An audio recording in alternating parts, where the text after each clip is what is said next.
The Pelicans' win over the Golden State Warriors was not pretty, but you know what?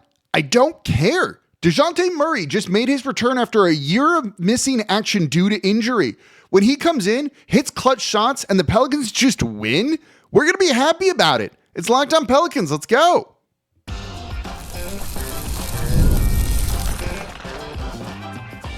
You are Locked On Pelicans, your daily New Orleans Pelicans podcast. Part of the Locked On Podcast Network, your team every day.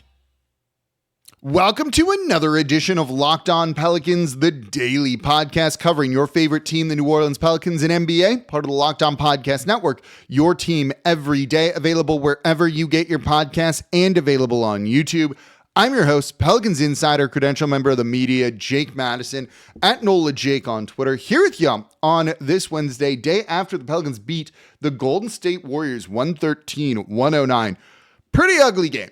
Let's not even pretend this was a pretty ugly game, and I don't care. Dejounte Murray made his return, and honestly, played really well. Bryce McGowEns, hero, and changed the game for the Pelicans off the bench. Saddiq Bey, clutch. When you get those kind of performances from guys that are your unheralded players, I'm going to take that and be really excited about it for a minute. So we're going to break it all down in today's episode of Locked On Pelicans, why those were such important performances. And of course, thank you for making Locked On Pelicans your first listen today and every day. We are here Monday through Friday, the #1 Pelicans podcast covering everything you want to know about this Pelicans team. So please subscribe wherever you get your podcast. Join over 12,000 Pelicans fans on YouTube as well and become an everydayer. It means you listen Monday through Friday to the Locked On Pelicans podcast. You can also watch Locked On Pelicans on the Gulf Coast Sports and Entertainment Network every weekday at 10:30 a.m. Same place you watch your Pelicans play. So let's get into this one here. I'm ugly game. Let's start there. Ugly game. There were at least 7, maybe 9 air balls combined between the Golden State Warriors and the New Orleans Pelicans in this one. There were, I think, 7 traveling violations called. Even some of the shots that weren't air balls that touched rim or whatever were pretty ugly. This was just a sloppy, gross basketball game. Neither team shot over 25% from three. Neither team shot over 43% from the field overall. 17 turnovers for the Pelicans compared to 20 for the Golden State Warriors. Not pretty offensive basketball at all. But you know what? That's fine. Because the Pelicans in this one made another bold choice. A game after James Borrego started DeAndre Jordan, and in the game where Dejounte Murray was making his return after over a year of injury recovery, he started him in this game. And when I saw that starting lineup, I was like, are we sure about this? Derik Queen, your prized rookie, going to the bench. Someone who hasn't played basketball in a year starting. You know what? It paid off. The Pelicans seem to kind of know this one from the get-go. You don't need to read too much into this, but I do think it's worth noting. Dejounte Murray, in that surprise start, was introduced last in starting lineups. That honor usually this year has gone to Zion Williamson or Trey Murphy. You kind of put your best player there, get the biggest crowd ovation. Pelicans kind of rolled out the red carpet for Murray in his return. He was introduced last and got a really big ovation from the Smoothie King Center crowd after the Pelicans won the tip-off. He scored on the opening possession. It was a designed play for him to get him a bucket early from head coach James Borrego. They wanted to make this known early on that Murray is a key part of what they were going to do, at least in this game and probably then the rest of the season going forward. He's going to be starting going forward. That's not going to change, I don't think. Truthfully, this was a bit of a surprise to me. But as we were getting closer to tip-off, talking to people around the team, it seemed to be that this had been the plan now for a little while. I get it. You want to up his value. I also find it a little bit strange. We're not going to focus much on this in today's show because he did just request a trade and wanted to be traded at the trade deadline. So to kind of do what you did for a guy that's like, yeah, get me elsewhere, there's some sort of irony in that. But you know what? Dejounte Murray is a professional. And even if he doesn't want to play for the New Orleans Pelicans, wants to be traded, one, he knows he's going to need to raise his trade value because no one was interested in the trade deadline. And he's a pro. He's just going to go out and do what he does, which is try and win basketball games. And honestly, he did a lot of that in this one. he didn't have a commanding role in the offense here, but he shot overall pretty well. 5 of 11 after over a year off. It's not bad. 13 points, 2 rebounds, 3 assists, a steal. He had 5 turnovers. It's going to be a little bit rusty. He was only 1 of 4 from 3. But you saw him down the stretch of this game hitting some clutch buckets and then hitting 2 clutch free throws for New Orleans as well. In clutch situations, the Pelicans have not been good this year, and Dejounte Murray, frankly, delivered in this game. So did a couple of other players, and we'll look at them coming up in the next segment here. And look, there's a larger discussion, which is going to be in tomorrow's show, about this starting lineup with Murray, Herb Jones, Saddiq Bey, Zion Williamson, and DeAndre Jordan. So now both Pelicans rookies on the bench in Jeremiah Fears and Derik Queen. And that says something. That says something very loudly about the Pelicans' future plans. They've made their choice, essentially. We'll look at that in tomorrow's show. But Murray going out and playing like that, truthfully impressive after over a year off. The Pelicans defense, as I did a whole show on yesterday, and by the way, go give that a listen if you haven't. Zach Lowe on his show on The Ringer talked about literally the same thing. He didn't listen to Locked On Pelicans and then plan his show around that, but talked about virtually the same thing that I did with Zion Williamson and Derik Queen and those guys not being a good fit together. But Zion and DeAndre Jordan, or Queen and DeAndre Jordan, yeah, that's a bit of a different story. But Murray in this one, to come in and do what he did, is an impressive thing. The Pelicans need someone to just help them in clutch situations. Murray had done that, a lot through his time in Atlanta and even in his time with the San Antonio Spurs. But defensively, that's the point I'm trying to make. He adds a layer that you don't often see. When he was paired out there with DeAndre Jordan, rather than switching everything, you saw the Pelicans between those two players only playing some drop coverage and letting Murray fight through screens or choose whether to go above or, above the screen or below the screen, underneath the screen. You haven't seen that a ton from the Pelicans this year. They don't have guards that are really good at fighting through screens, fighting their way around things and disrupting an offense like that rather than just getting hit by the screen and then all of a sudden it's wide open space. And look, the Pelicans defense, I don't think was particularly good in this game either, despite holding the Golden State Warriors to 109 points. That was them just missing shots, I think, a lot of the time. But I don't care, again, in this game.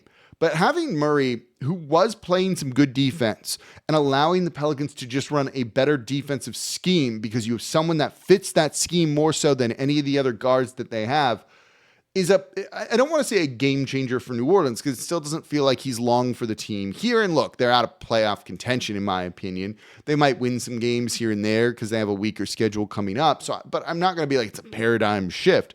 But it's nice to see that they can go out and execute and potentially with the right players have a scheme that is still built around switching, but also can throw in some other looks too. Their zone defense that they've used a little bit more so than not this year, has not looked particularly great to me. But if you can play a little bit of drop coverage, leverage someone like DeAndre Jordan, who at times was like kind of terrifying the Golden State Warriors players from trying to get to the basket, that'll work. And it at least gives you possessions where you need a stop and you have the right guys that can execute it. And because both those guys are vets in DeAndre Jordan and Dejounte Murray, they can, do that. They know that, okay, this is me and Dejounte and, or me and DeAndre Jordan. We're playing drop here, and they kind of feed off each other that way. They're in sync like that just because they're vets and they have that basketball IQ, something that at times is very much lacking on this Pelicans team. So to see him come out and play like he did, this was cool. Like, he must have felt so good after the game with that type of performance, with that start. He played basically exactly 25 minutes. I would imagine that's going to be the minutes restriction for him going forward for the foreseeable future. It'll slowly ramp up. But great performance. Even if at the time it was like, wait, he's starting? That's what this team is doing. He brought it, truthfully, in what was his return and what his role was supposed to be. So good on Dejounte Murray for going out, being a pro. Great for the Pelicans for realizing exactly how to use him and kind of letting him be himself. Just a good night with that all around, I thought. It was also a good night for Bryce McGowEns and even Saddiq Bey, especially down the stretch. We could talk about Dejounte Murray more, but I do think Bryce McGowEns was who really changed this game for New Orleans. Let's look at his performance. That's coming up here next in today's episode of Locked On Pelicans. Today's episode of Locked On Pelicans is brought to you by Indeed. Workplace chaos, deadlines stacking up, inbox overflowing, and the one position you have to fill is just sitting open. So when the pressure's on and you need the right hire, this is a job for Indeed sponsored jobs. Indeed sponsored jobs help you reach the people who actually fit what you're looking for: skills, experience, location. So you're just not hoping the right candidate stumbles across your post. It's just going to take more time to hire somebody that way. And here's a stat that says it all. In the minute I've been talking to you, companies like yours made 27 hires on Indeed, according to Indeed data worldwide. So if you're hiring, spend less time searching and more time interviewing candidates who check all your boxes with Indeed sponsored jobs. Spend less time searching, more time actually interviewing candidates who check all your boxes. Less stress, less time, more results. When you need the right person to cut through the chaos, this is a job for Indeed sponsored jobs. And listeners of Locked On Pelicans are going to get a $75 sponsored job credit to help get your job the premium status it deserves at Indeed.com/podcast. Just go to Indeed.com/podcast right now. Support Locked On Pelicans by saying you heard about Indeed on Locked On Pels. Indeed.com/podcast. Terms and conditions apply. Need to hire? This is a job for Indeed sponsored jobs. And thank you for making Locked On Pelicans your first listen. Today and every day, we are here Monday through Friday, the #1 Pelicans podcast covering everything you want to know about this Pelicans team. So please subscribe wherever you get your podcasts. Join over 12,000 Pelicans fans on YouTube as well, and become an everydayer. It means you listen Monday through Friday to the Locked On Pelicans podcast. If you're an everydayer, let me know in the comments down below. And if you're about that everydayer life, you can go ad-free on Locked On Pelicans with our brand new Everydayer Club. You can click the link in the show notes down below to learn a little bit more, but it's going to get you access to ad-free audio of Locked On Pelicans. Plus, you're going to get an invite to a members-only Discord for Locked On Pelicans fans, and NBA fans overall as well. If you're looking for a group chat to join, we got you covered. Click the link in the show notes to learn more. So let's keep looking at the Pelicans win over the Golden State Warriors, 113-109. Again, it was ugly, and I don't care.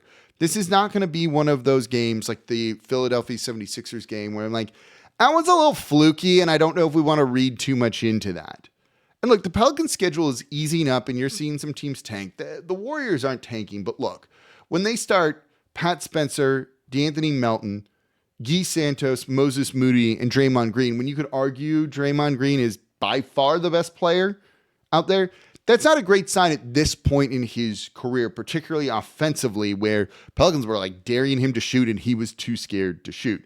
DeAnthony Melton's played pretty well for them recently. Look, he also had 28 points in this game, and it wasn't enough. Overall, the Pelicans did enough of what they needed to do to win this game, so I don't want to hand wave this one away. Would I like this to have been a runaway win for the Pelicans? Yes. Was there no real excuse to lose to this team? Also, yes. But let's just take the win here. I think when you look at this one, though, someone I've been pretty impressed with this year has been Bryce McGowEns. The Pelicans have been pretty impressed with Bryce McGowEns as well, because they essentially traded Jose Alvarado for the ability to sign him to a standard NBA deal. And when you look at his box score, it's not going to jump out at you. 7 points on 3 of 5 shooting. He had 4 rebounds. He had a steal. He had a block. But he just changed the game. This is one of those games where, while the Pelicans came out hot in the third quarter, the starters did not fare particularly well, and all of a sudden the game swung in the favor pretty heavily, in my opinion, for the Golden State Warriors. And it was someone like Bryce McGowEns coming in off the bench, giving this team that spark. This team comes out flat pretty regularly. We know this. The starters kind of have that in them. But Bryce McGowEns being that kind of, dare I say, and tell me if this is sacrilege here, Jose Alvarado type impact off the bench. When you need someone to come out and just hustle on defense, use his size, help get some stops, and just make timely buckets. Yeah, Bryce McGowEns did that in this game. That was a Jose Alvarado role, right? Bryce McGowEns off the bench, +6. That was good. You needed someone like that on the night. You saw it from him here. He was key. He closed the game down for New Orleans in this one. This was someone who was playing pretty heavy fourth quarter minutes when, he played the entirety of the fourth quarter. That's the only Pelicans player that did that in this game. That says a lot about how the coaching staff views him. He was 2 for 2. He was great in this one, rebounding when they needed him to do that in the fourth quarter. That's a pretty impressive performance in a game where you just got to kind of gut out a win, and you need guys that are just going to go out there and get it done, right? Doesn't need to be flashy. Doesn't need to be highlight worthy. You just need to get some win, get a win. And he delivered very much in this game, and it was truly a great thing to see. He's got, I don't want to say a lot to live up to. It's Jose Alvarado that's a beloved player here. And Jose has looked very good overall for the New York Knicks and kind of exactly the type of player that they have needed. So to get rid of a fan favorite like that straight up hurts. We all know that, right? But if you can find your next guy, that's important to do. And for a Pelicans front office that is much maligned, and we'll discuss a little bit of that in the next segment, it still seems like they've hit on Fears, hit on Queen, brought in Bryce McGowEns too. You need to be able to assemble talent and get a lot of those. You need some wins. You need some hits, right? And it seems like maybe you kind of have that in McGowEns. The defense in particular, just fighting through screens, hounding the Golden State Warriors players was what you want to see from him in this game. I thought his minutes were very good.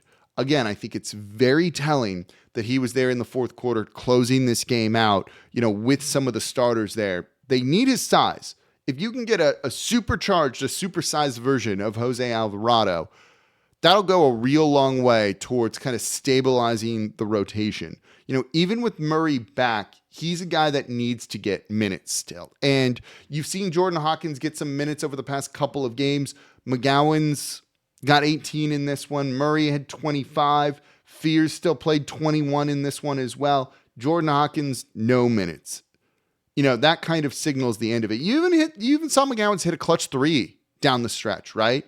I think it was in the third quarter when he hit that one, or maybe they ruled it at 2. But he was doing exactly what you needed him to do in this game for his role. Pretty impressive. Another guy that was clutch for New Orleans in this one was also Saddiq Bey. The Pelicans just have not been a clutch team. And while Zion Williamson at times took over the fourth quarter, it was Saddiq Bey that really kind of kept this team settled late in the game, I thought. Late in the game, the Golden State Warriors started picking up New Orleans full court, really trapping the ball handler, trying to force turnovers. And you started to see that really creep up in a very bad way late in the game for New Orleans when it seemed like they were in control of this one. And all of a sudden, it's a close game because of the Warriors' pressing defense. Saddiq Bey comes in, scores 8 points in the fourth quarter, including a key and one opportunity. Down low, gets a bucket, gets the foul, goes to the line, makes it, and that more or less iced the game for the Pelicans. What a relief. What a relief, because things were looking scary for a minute. But when you have someone that's just going to come in and just do his job, even when he had been struggling a little bit, I thought here, and he comes in and hits that and one to really close this game out, you feel so much better. He has been just regularly that guy for New Orleans. If you were going to do some power rankings of like who's been the best player, if you're doing voting, like AP top 25 or something like that, right? Like others receiving votes. I'm not saying he's going to win or he would be the top, but he would be an others receiving votes kind of guy, right? It was with a minute 50, the Pelicans up 3 is when I'm watching it now, is when Saddiq Bey hit that and one, just driving from the corner, cool, calm, collected, realizing there's some space, realizing what the defense is giving him, goes to the rim, puts it up, scores, gets the foul, goes to the line. That iced the game. All of a sudden, Pelicans are up 6, and that was pretty much all she wrote. That was Saddiq Bey being the guy that was not rattled by the pressure. He has been phenomenal for the Pelicans this year. It's a shame that they're not a contender or as good as we thought, because having his production on $6.5 million almost feels like a waste in a way. Truly, he's been outstanding for New Orleans. You could easily argue he's been the second best player this year for them. He's been available too. You know, if there was a comeback player of the year, it easily could be him winning that sort of thing after missing a year. Not the most like outstanding game in terms of points, even though he still had 18 quietly, but the rebounds were there. He had some turnovers. He didn't look great at times, but in the fourth quarter, delivered. When you have guys like Bryce McGowEns, Saddiq Bey kind of being game changers, and this is going to tie into our conversation for tomorrow, you need those depth pieces. And both these guys look like that. So when the Pelicans clearly make a statement in this game of like, we're not rebuilding, we're going to go be competitive. Well, you got to have these kind of guys. And at least they have those kind of guys versus not. So even if you don't agree with trying to like go for it, or if you want them to rebuild, they have some of the pieces you need to attempt to be competitive is maybe the best way to put it. What's that mean for Derik Queen though? He came off the bench. How did he look? What about Jeremiah Fears? It's coming up here next in today's episode of Locked On Pelicans. Today's episode of Locked On Pelicans brought to you by FanDuel. You ever want to experience the NBA Finals live and in person? FanDuel is giving you the chance to turn that dream into reality with their NBA sweepstakes. So here's how it works. Use your profit boost on any NBA future, and you're going to automatically be entered for a shot to win an NBA Finals trip for two. Flights, tickets, the whole experience. So if you're already looking at the board and thinking about which team can make a deep run, this is the perfect time to lock it in. Look, you're going to get really good odds on the Knicks, the Cavaliers, or the Pistons, and even the Boston Celtics in the Eastern Conference. Which one do you like the most? The Cavaliers with a pretty big statement win over the New York Knicks, 15 points in this one. Sorry, more than that. It was, 15 points. Like, that's a strong victory, I think, that you saw from them in this one. Maybe it is the Cleveland Cavaliers. That trade looks really good. So I love futures this time of the year. Whether it's picking a team to win the championship, just grab a conference title, adds that extra layer of excitement to every game down the stretch. And now not only can you pick cash, but you could easily go to the finals as well. So visit FanDuel.com, use your profit boost on an NBA future, and get entered for a chance to win a trip to the NBA Finals. Play your game with FanDuel, the official sports betting partner of the NBA. And thank you for making Locked On Pelicans your first listen today and every day. We are here Monday through Friday, the #1 Pelicans podcast, covering everything you want to know about this Pelicans team. So please subscribe wherever you get your podcast. Join over 12,000 Pelicans fans on YouTube as well. For your second listen, make it Locked On Saints with Ross Jackson. Going to see him this weekend, actually. Make sense of everything black and gold. He's over there with the Combine, giving you the insight you're not going to get anywhere else. Make Locked On Saints your second listen today. Part of the Locked On Podcast Network, your team every day. Now, the #1 sports podcast network. Derik Queen coming off the bench after kind of being entrenched as a starter for a while. We'll get into this in tomorrow's show. That is a statement, whether you agree with it or not, by the New Orleans Pelicans. I saw the immediate reaction was like, what are the Pelicans doing? I'll explain what the Pelicans are doing in tomorrow's show. You might disagree with it, but at least we kind of now know what their intent is. And there's something to be said for that. Derik Queen coming off the bench. Not a great shooting game from him. 4 of 13 from this one. 8 points, 7 rebounds, 2 assists. But I actually thought there were stretches where his minutes were really good. You still see the defensive issues that we talked about in yesterday's show with him and Zion. And one of the things that Borrego did in this game was really try and actually limit their amount of time together and have them not really play a ton next to one another to try and kind of limit that. Whether it was Zion and Carlo, Queen and Carlo Makovich, Queen and, DeAndre, they were trying to kind of just keep those two guys separate from one another. And frankly, I kind of agree with that for the time being. I just do not think those two players work well together. So they tried to limit that. And you still saw the defensive issues from him at times. But when he's paired with somebody else that can kind of cover some of that, it actually kind of works. You also saw stretches from him where he did give you some good defense. You like what he does in transition, getting out and running. Yeah, we'd like more rebounding, and the Pelicans gave up 24 second chance points in this, which could have lost them the game. So even the new starting lineup, even DeAndre Jordan is still going to limit some of what the Pelicans are capable of doing there. You saw the limitations of DeAndre Jordan in this one. Just doesn't have the athleticism to fight for some of the rebounds that, you kind of need to be able to do.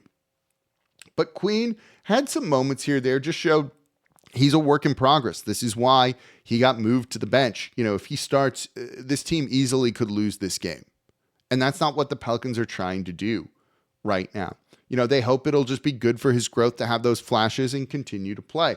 Jeremiah Fears coming off the bench, I think that's also partially, and this was said to me by Rod Walker from The Advocate when we were talking pregame. He said he thought Murray was going to start, and I was like, you sure? And he's like, I just don't see how you bring Murray and Fears both off the bench. And that was actually a very, very good point. And Rod nailed this one here.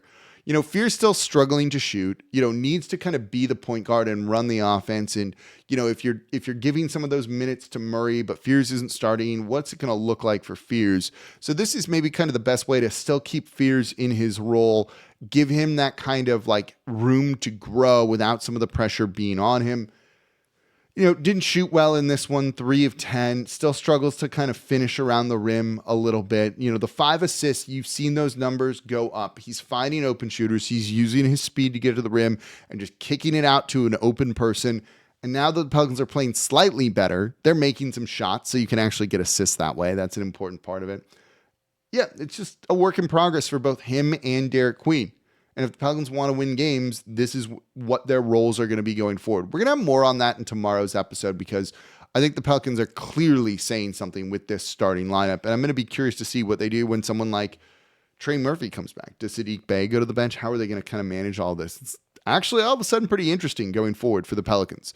So that's going to do it for this episode of Locked On Pelicans. As always, I'm your host, Jake Madison, at NOLA Jake on Twitter. This is the Locked On Pelicans podcast, part of the Locked On Podcast Network, your team every day. Don't forget about the Everydayer Club. Click the link in the description down below. Be back with y'all more to look at the new starting lineup, Dejounte Murray and all that in another episode, Locked On Pelicans. See y'all next time.